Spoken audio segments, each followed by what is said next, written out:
Hi, I'm Katie at Quilt Beginnings in Dublin, Ohio, and I'm going to walk you through today all of the setup program on your new BERNINA 4 series, 5 series, 7 series, or 8 series. I'm on the 790 here today, but all the different menu options and personalizations are going to be very, very similar across all these different BERNINAs. There are a lot of ways to personalize your BERNINA, different sewing settings, different things that we're going to walk through right now. So to get into our settings, we need to go to our gears. On some of the other machines, first you'll have to hit your little house and then the gears, but we're going to go into settings and we're going to open up this menu with all of our different settings pages. To start, we're going to personalize our machine. This is the little person here. And when I touch on it, I have the option of setting my different background color or background texture on my BERNINA. So I can do a green texture, whatever it is. I can also have it give me a personalized message when I wake up my machine. So it's going to default to say welcome or BERNINA. You can have it say hello beautiful, whatever you want it to say, just by deleting and typing in something new, like hello. Hit the green check, and now when you turn on your machine, that message is going to come up. We'll put it back to blue for this video. Up in the top left, I've got my BERNINA breadcrumbs. If I just hit the X over here, I'm going to get completely out of my settings page. Then I can go back into settings and go on to the next page. Most of what we're going to do today is going to be in sewing settings. This is the little straight stitch and zigzag stitch here. When I touch on it, I get a whole different set of options that I can really customize for different techniques that I'm doing. The first one here is my global tension setting. This is going to be for my upper tension if I need to make some global adjustments. I really prefer to do this on the individual stitches like we talked about in another video. I don't usually touch this global tension setting because it's really going to depend on my specific project at that moment. So I'm usually going to leave this one alone. I can use my breadcrumbs just to go back to the sewing settings and get back to this page. Next, I have a speed control. It's a little dial saying RPM. If I touch on that, this is kind of my overarching speed limit for the machine.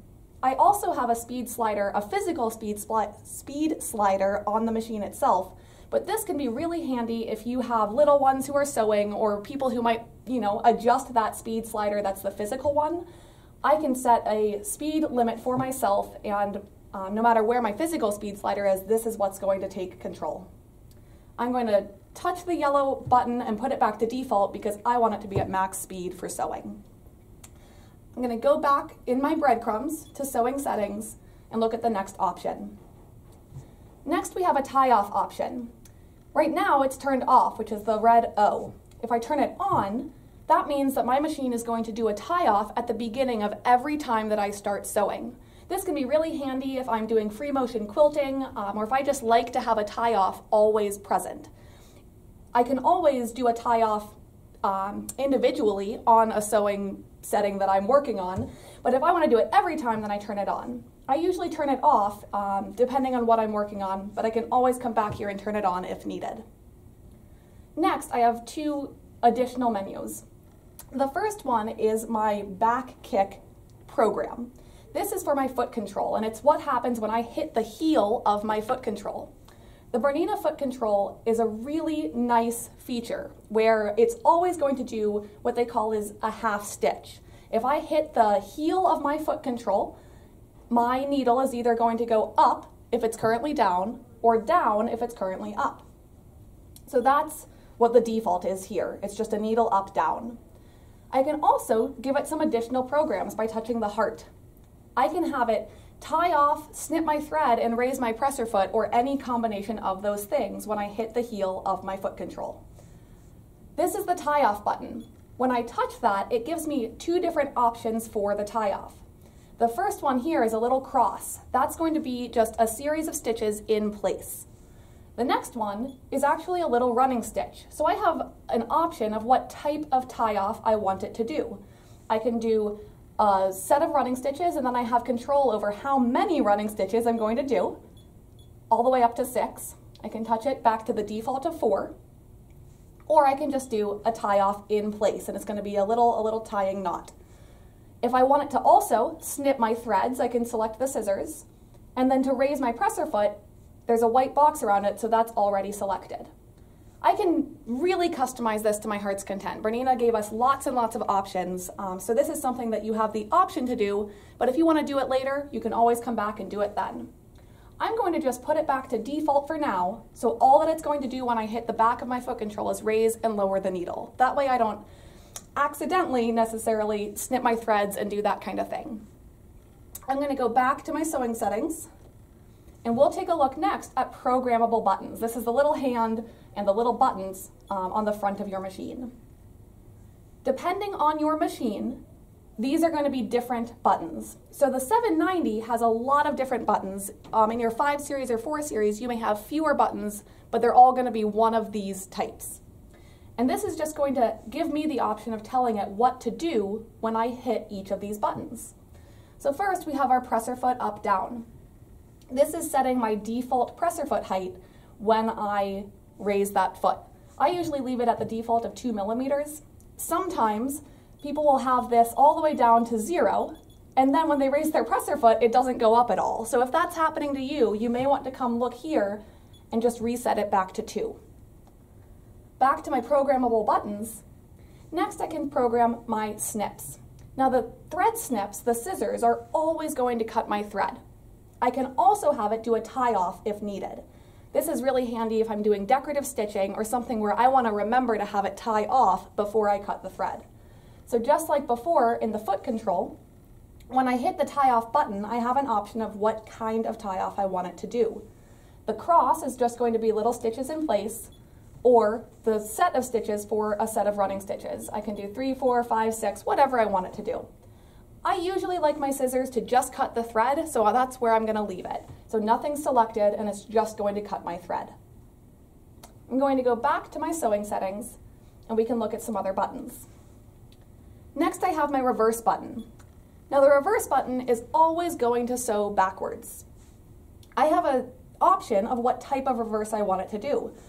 This U-turn is just a regular stitch backwards where it's going to sew whatever stitch I have selected backwards. This icon is a backstepping icon, and what that is say you're doing a honeycomb or some kind of decorative stitch where your needle is moving left to right and doing some decorative things.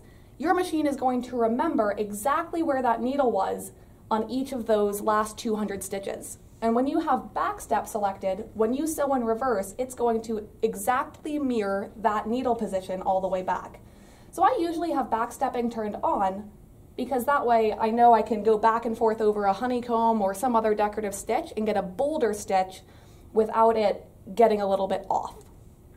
I'm going to go back to my sewing settings and we'll look at the next one. This button is my pattern end button.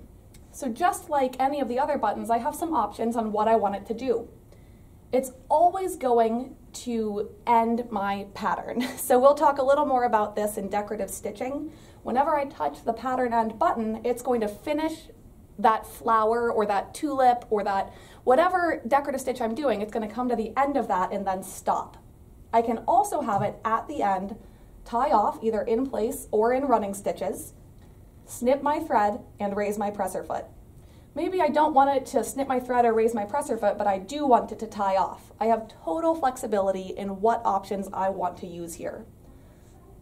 I can go back to my sewing settings, and next we'll look at the needle down option.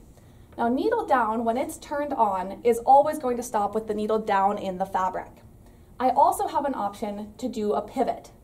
Now right now it's showing me that when my needle's down, my presser foot will also stay down.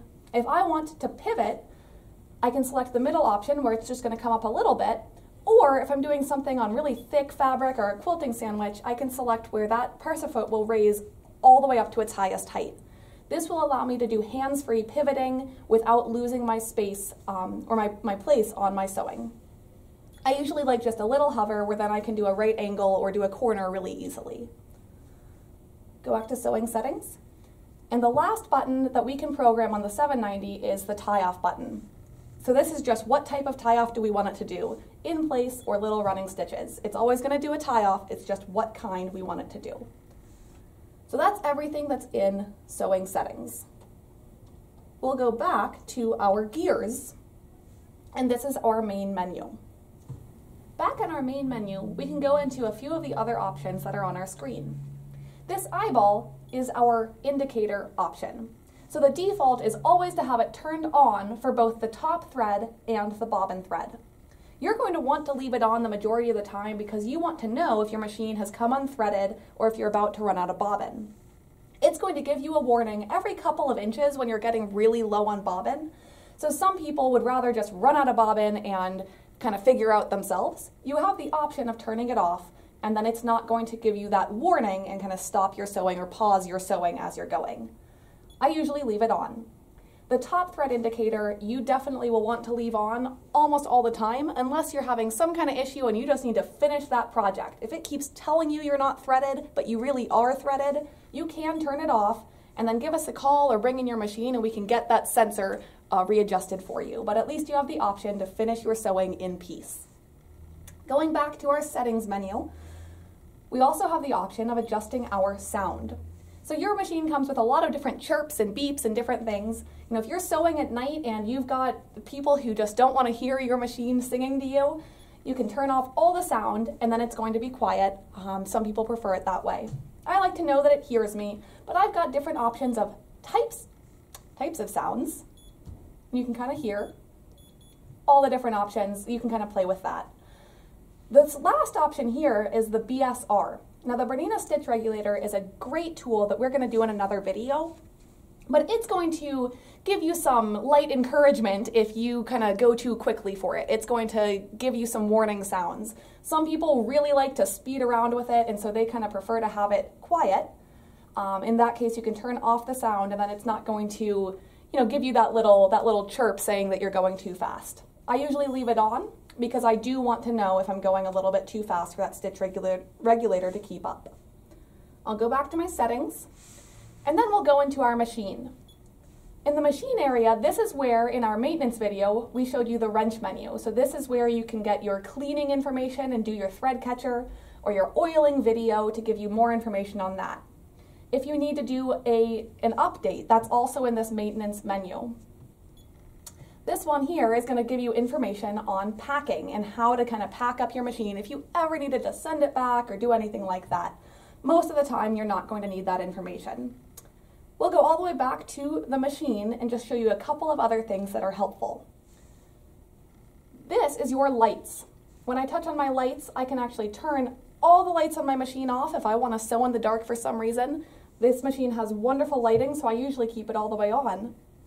Sometimes though it's a little bit too bright, and I can adjust it. If I'm doing white on white or I'm free motion quilting white thread on a white fabric, it can be a little bit blinding with all that light. So I have the ability to adjust the brightness of my machine lights.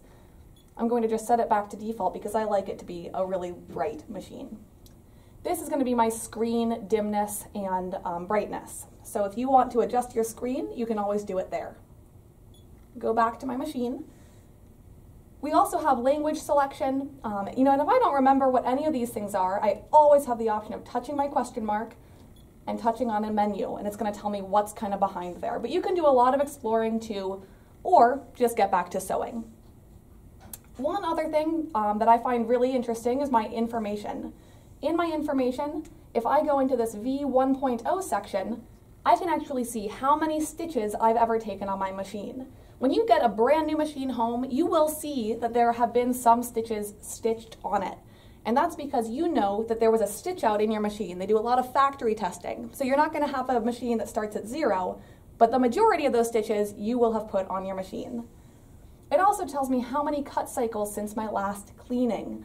That's on my thread catcher. When I clean out that automatic thread cutter and I go through that menu, it's going to count how many.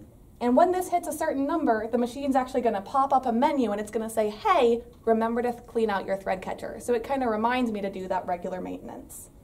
This is also where I find my software version, my data version. These are things that we might ask you if you're having some issues with your machine, you ever call in. This is where you would go to find what version of software you're running. Back in information, there's a couple of other options, not too many that I worry about. The last one that I do want to talk about in our machine setting is this calibration button. Sometimes with a touch screen, it just isn't responding where you think it should. So when I touch that calibration button, I'm going to take my stylus and I'm going to touch right in the center of the crosshair that comes up. What that does is it tells my machine exactly where I'm touching and where it knows I'm touching. Now, I should be able to touch anywhere on the screen and it's going to recognize exactly what I'm doing. The last folder that you see on the screen is the embroidery settings. That's the hoop. We're going to go into a lot more detail on the best embroidery settings to set you up for success in our embroidery basics video. So more to come on that soon. So hopefully that helped give you some idea of all the different customization that you can do with your new BERNINA. I don't spend too much time in those menus just because normally I want to be sewing, but if you ever need something for your specific project, you have a lot of different options to customize for whatever you're doing.